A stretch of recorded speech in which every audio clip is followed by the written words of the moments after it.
okunukwe embera yasibo mu district ya Buhweju bwa nyuma y'abahingi b'amajani abaturene betumbwita kutaho akesharingo obwo barakwenda ngo betongore kuruga ahari Garati factory cyo busasi turira factory mu kesharingo kwitu kubwashesha mukasheshekeri izoba turiyo mu kesharingo kwitu polisi yatucerera yakikanememera amasasa higuru abahinji twena twagwa mu katangaro turikwebuza amajani na namasasi obuzare nibyiza bigera buzare cyaho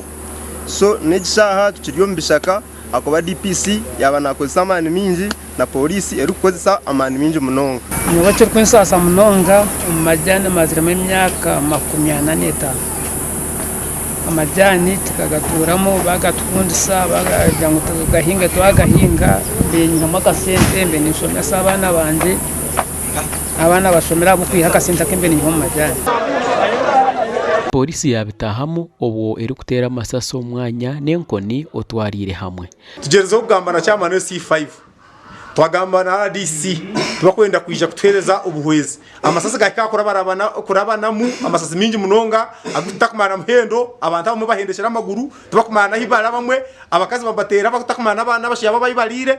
DPC yatandika yayate na stere mijere na tera abantu enkoni aho umuntu umwe yamutere mpo matu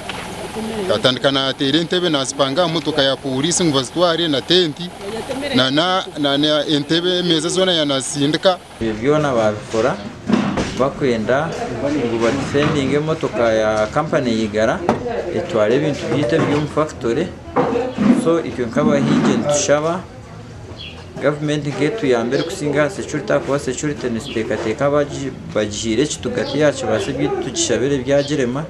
ya defendinga bigara kutware byuma byitu abahinji nibagira ngo zabazirisha 12 z'akasheshe kusiyasha 2 aho polisi yatera amasasi kubatatansa no kubatera enkoni